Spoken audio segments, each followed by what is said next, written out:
In the world today, there are many religions, and in many religions, there are many types of practices.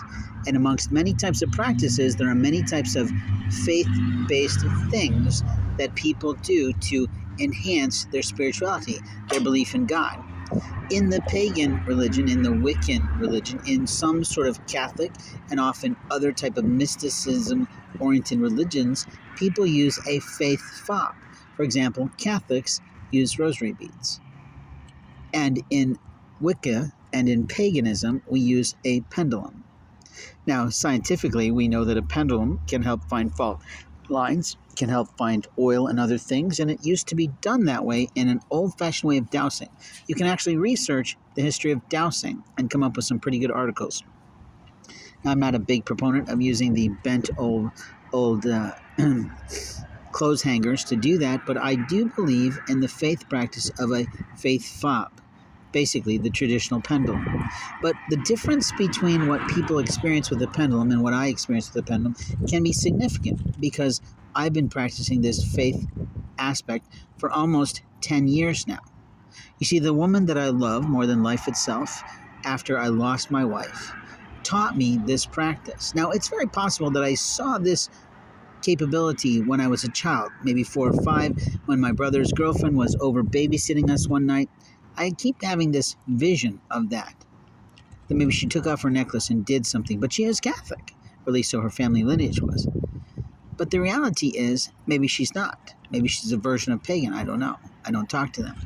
But the reality is, a pagan priest like myself has gone through a series of education. And that education, the girl that I love taught me.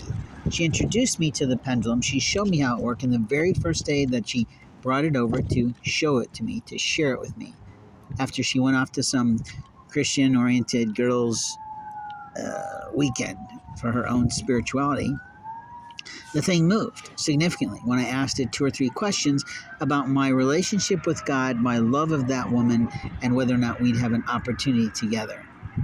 Now, I'm not going to go into any more details because that's pretty detailed.